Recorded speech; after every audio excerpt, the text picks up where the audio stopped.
Selamat pagi Pancaran Kasih Depok, embun di pagi hari. Bapak, Ibu, Saudara-saudara, dan anak-anak yang diberkati Tuhan. Pagi hari ini di suasana alam terbuka di daerah wilayah Bogor, saya menyampaikan atau menyapa Ibu Bapak, anak-anak, jemaat GPB Pancaran Kasih Depok, pasti dalam keadaan tubuh yang diberkati Tuhan. Mari kita mengawali langkah hidup kita di hari ini untuk kebenaran firman Tuhan. Siapkan Alkitab kita, siapkan hati dan pikiran kita, dan kita berdoa. Allah Bapa di surga, pagi yang indah di alam yang terbuka ini, kembali kami menikmati alam ciptaan Tuhan. Pagi ini kami pun ingin dibekali dengan firman-Mu di dalam kami melangkah pagi hari ini, di hari yang baru yang sudah Tuhan berikan. Karuniakan Roh Kudus-Mu yang menuntun kami sehingga kami dapat memahami dan mengerti maksud Tuhan. Kami jadikan firman-Mu sebagai pedoman hidup kami. Berbicaralah ya Tuhan, kami sudah siap mendengarkannya. Amin. Bapak, Ibu, Saudara-saudara yang Tuhan Yesus kasihi, bacaan Alkitab kita di pagi hari ini terambil dalam kitab Yosua, pasalnya yang keempat, ayatnya yang pertama sampai dengan ayatnya yang ke-14. Penekanannya pada ayatnya yang ke-6 yang berkata demikian. Supaya ini menjadi tanda di antara kamu, jika anak-anakmu di kemudian hari bertanya, apa arti batu-batu ini bagi kamu? Demikian sabda Tuhan. Firman Tuhan, judul yang menjadi landasan renungan kita pagi hari ini berkata, 12 batu pengingat. Ibu Bapak, Saudara-saudara, anak-anak yang diberkati Tuhan, Yosua bersama dengan bangsa Israel. Yosua memiliki strategi yang dituntun oleh Tuhan. Setiap strategi yang dibuat oleh Yosua selalu harus diikuti dan wajib diikuti oleh bangsa Israel. Karena itu Yosua memanggil setiap suku satu orang dan membawa batu sebelum menyeberangi sungai Yordan. Ini menjadi bukti tanda batu peringatan akan mengenang kembali kisah bagaimana Allah menyertai bangsa Israel. Hal yang tersebut dilakukan oleh Yosua berdasarkan perintah Tuhan, supaya orang Israel atau bangsa Israel selalu mengingat tindakan Tuhan, karya Tuhan yang begitu indah. Dan batu-batu itu menjadi sebuah prasasti yang kemudian anak cucu mereka akan bertanya, apa maksud dan makna dari sebuah batu yang ditaruh di sungai Yordan. Dan itu mau mengatakan bahwa Allah sedang bertindak dan menuntun nenek moyang mereka memasuki tanah perjanjian. Bapak, Ibu, Saudara-saudara yang Tuhan Yesus kasihi. Kita semua tahu bahwa kita juga punya, bagaimana kita juga diajarkan kepada kita sebagai warga jemaat. Ada tanda yang diberikan oleh Tuhan melalui sakramen baptisan kudus. Itulah tanda dan materai yang diberikan sebagai peringatan bahwa Yesus telah mati dan bangkit.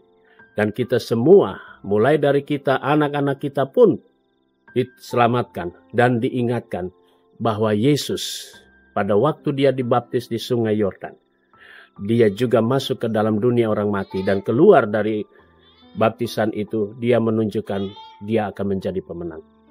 Karena itu, baptisan adalah tanda dan materai bagi kita semua untuk memperoleh karunia keselamatan. Mari kita jalani hidup ini.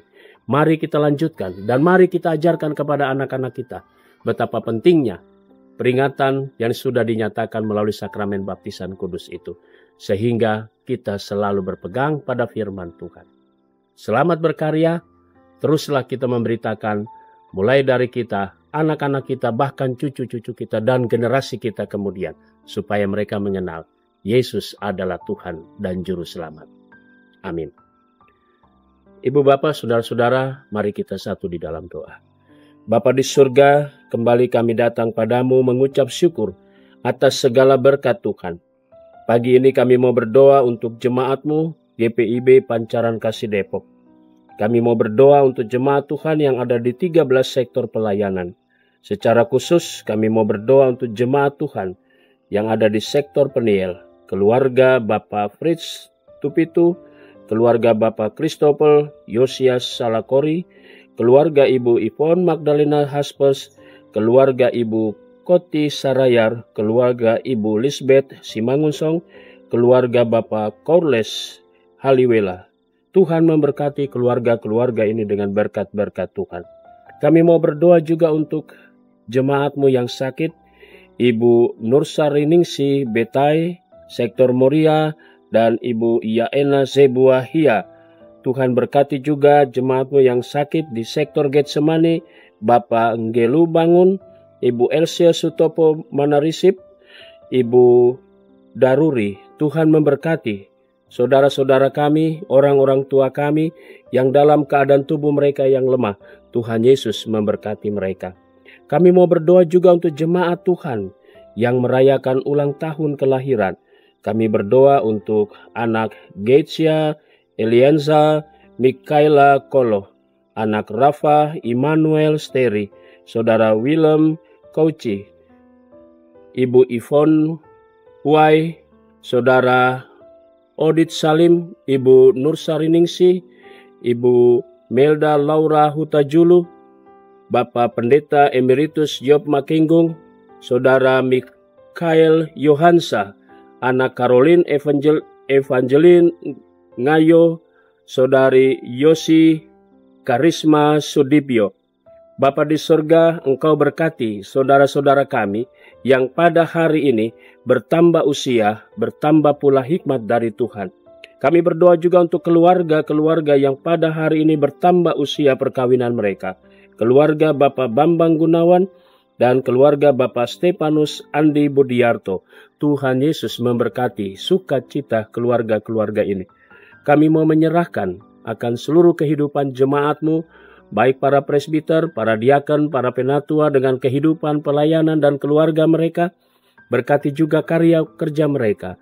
Unit-unit misioner, baik pengurus pelayan Pelkat, komisi-komisi.